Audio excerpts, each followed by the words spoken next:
Itong mga magsasaka na to, actually grupo to, bahagi pa lang sila ng mga magsasaka. Napakarami nito. Over hundreds to na dapat inaward sa kanila yung PLOA. Inaasahan nila kanila yung lupa. Ang nangyari nito, merong mga masasamang loob na nameke. At na-issuean sila ng title. Ngayon, yung lupa na yan, dapat yan tatayuan ng Pogo. Ito yung kay Harry Roque eh. Tatayuan nila yung first bataan na tinatawag. Chinek na namin sino yung mga owners nito. And we will go after them. Kasi CLOA to eh. Inaward ng DAR yung CLOA. Dapat bago mabenta yan, may permit yan. Pinayagan ng DAR. At saka may period yan kung ilang taon bago mo ma-dispose. Pero kawawa itong mga magsasaka, biniktima nila. Pag makita nyo yung lugar, maganda yung lugar eh. Matagal ko na naming sinusubaybayan sa NBI yan. May mga nagbablog niyan, may mga napansin namin. Hanggang sa umabot sa amin, nung iniimbestigahan namin, malalim yung tinungo nito, na ito pala yung pinag-awayan ni Ramil Madriaga at ni Harry Roque. Kung bakit nakasuhan, nag-away yung grupo nila.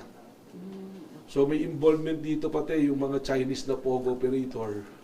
At identify na namin kung ano yung mga kumpanya na ginamit nila. Malinaw to. Open and shut case to. Kung tutuusin, madali dapat ma-resolve to. Pero maraming may pananagutan dito. Tatanungin natin ng Registry of Deeds, ang Municipal Assessor, at una-una na yung mga kumpanya na paano napatitulo sa kanila. At ang very, very glaring dito, yung titulo na issue, yung address ng kumpanya, sa address ng opisina ni Atty. Harry Roque. So, kasi nagtatago ngayon, palagay ko, hindi lang dahil dun sa mga kailangan niyang sagutan, kundi baka, eto, alam niya na anytime, puputok to. Sir, iisa lang po ba ang sentiment na sinishare nila? Sila, di ba? Pare-parehas. Binigyan sila ng PLOA, kinancel, pineke yung pirma nila, kunyari, nagkaroon ng bentahan, walang ano ng DAR, at napalipat na lang sa first bataan. Kami na mismo nagpasundo sa kanila para i-process yung mga reklamo nila rito. And we will go hard on this one. Ito, abuso na ginawa ng mga dating mga nanunungkulan. Tapos sir, lahat sila, yun parehang areas, iisa, tama ba? Isang lugar sila. Pero tatlong kumpanya yung involved dito na aming sinusundan. At ito yung mga personalities na check na namin. So, mas mabuti, makipagtulungan sila.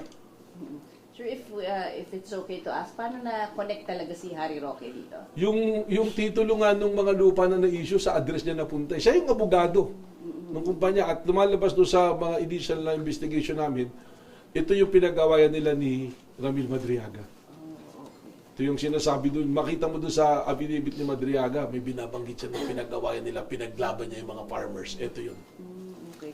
More or less, ilan po kaya sila, sir? Mga gano'ng karami yun. Yung title sa namin, 64, yung titulo na na-issue.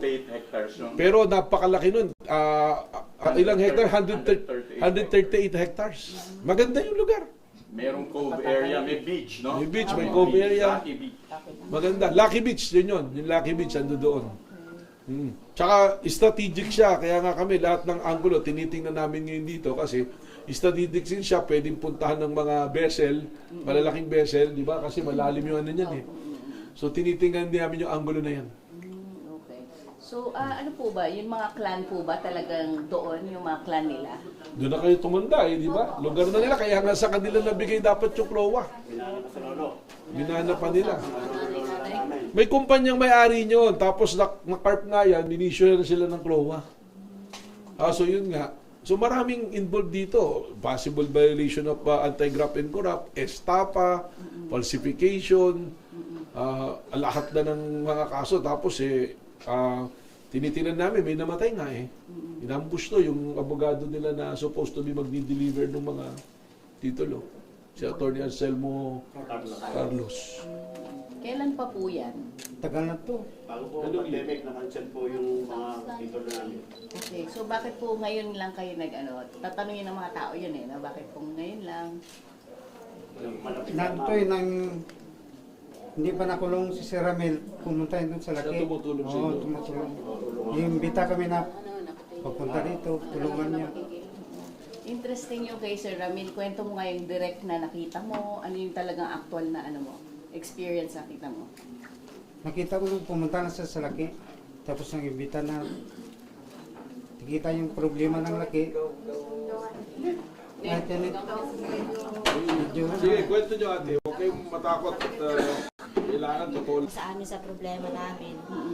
Bali yung abogado po namin, yun po na ano niya si Sir Ramil, siya yung ginawa niya para daan para makatulong po sa amin. Tapos lahat niya po kami pinupuntahan sa laki kasi nga yung mga kailangan naming isalaysay kung ano naging problema. Hanggang sa po tapos na po yung summer noon, nabalitaan na lang po namin na hinuli siya. Pero kahit na nasa kulungan po siya, patuloy pa rin po yung komunikasyon nila sa amin. Hindi po siya tumitigil. Lagi po siyang updated na hindi niya po kami pababayaan. Lahat ng gagawin niya paraan para makatulong siya sa amin. Ginagawa niya po. Hanggang ngayon po, daman-dama namin na lagi siyang nandiyan kahit nasa kulungan po siya. Ano po sinasabi niya sa inyo? Anong pangako niya sa inyo? Yun po, sabi niya, wag kayong bibitiw. Basta, wag kayong aasa na sa iba, sa mga pangako na iba, na sa mga, kung halimbawa kung sinong makipag-usap sa inyo. Basta ako, nandito lang, gagawin ko lahat ang paraan para mabawi niyo yung mga lupa niyo. Si Harry Roque naman po, nakikita niyo ba? Or anong alam niyo sa kanya? Ang alam po namin, nasa ibang bansa siya. Dito sa kasong to, anong pagkakaalam niyo involvement niya? Ang naging minsan po kasi namin siyang namit eh. Pumunta rin sa Oh, minsan isang beses. Okay. Miniting niya kami. Pero hindi ko naman po alam kung ano yung talagang napag-usapan. Anong pakilala niya? Siya ba yung, anong pakilala niya sa inyo? Hindi naman po siya nagpakilala sa amin. May pinapunta na po kami sa isang lugar. Tapos sabi niya, darating nga daw si Harry Roque. Hindi ko naman po alam kung sinong Harry Roque yun. Nung naano lang po namin, nakuha namin yung mga certified true copy namin. Nakita namin yung title namin. Nabili na ng First Bataan. Tapos nung nag-ano na kami, naka-address nga po kay Harry Roque. Cancel na po lahat. Wala po kaming kaalam-alam na ganun na. So, Minsan po din po kami pinapunta sa munisipyo, sa Sangguniang Bayan. Nakalagay po doon sa monitor kung anong magiging plano ng laki. Gagawin nga daw pong pogo. Na yun nga daw po ay pag-aari ni Harry Roque. so anong naging reaction niyo nun? Yun po yung simula na naghanap na kami ng abogado na para natutulong sa amin. Doon po namin na-meet si Sir Madriaga. Binigay po siya sa amin ng law firm. So ano naman yung pag-aaway nilang dalawa? Anong connection? Anong pagkakaalam niyo? Ang pagkakaalam ko po, yung dahil doon sa lupa, sa pagtulong niya sa amin, kaya ginawan po siya ng senaryo ni Harry Roque. Dahil talaga naman pong, kahit sa munisipyo, alam na ang laki ay pag-aari na ni Harry Roque. Yun po ang pagkakaalam namin, bakit siya ginawa ng paraan para makulong ni Harry Roque. Para wala na pong tumulong sa amin. Pero ngayon, ayaw kong magkukulong. Ayun. Yun na muna. Yung kaso, pag tinignan mo, base sa kwento nila, actually, magbibigay sila ng salaysay nila at susumpa nila dito yan. Yun yung magiging basehan namin para sa mga follow-up namin na gagawin at kaso. Pero, OPAD, sabi nga doon pa lang sa salaysay nilang una, at sa mga dokumentong hawak namin, may picture pati na nandoon si Harry Roque na may mga nakarating na sa amin. So talaga nagpunta siya. At yung sinasabi ni Nanay kanina na pinag-awayan nila, yun din yung isang anggulong sinasabi ni Madriaga dun sa kanyang binigay na affidavit na kanyang inilabas kung bakit sila nag-away at sabi may trap-up cases nga sa kanya ng kidnapping. So ano ang ine-expect po nila? Kaya na initial steps lang po, Director, kahit hindi po concrete. Well, tutulungan namin sila. Unang-una, bibigyan namin sila ng protection dahil ito, it will be coming up to the public now. Kaya nga pinapakiusap ko lang, i-blurred muna yung mga mukha talaga nila. Parang tulong yun na sa amin. Dahil itong mga tao na to, pinasundo pa talaga ng Bureau para maramdaman nila na nakahanda kaming tumulong sa kanila. Nakakaawa yung mga tao. Kasi maganda yung lugar, inaasahan nyo. Doon na sila tumanda eh. Maganda na nagkapamilya na doon.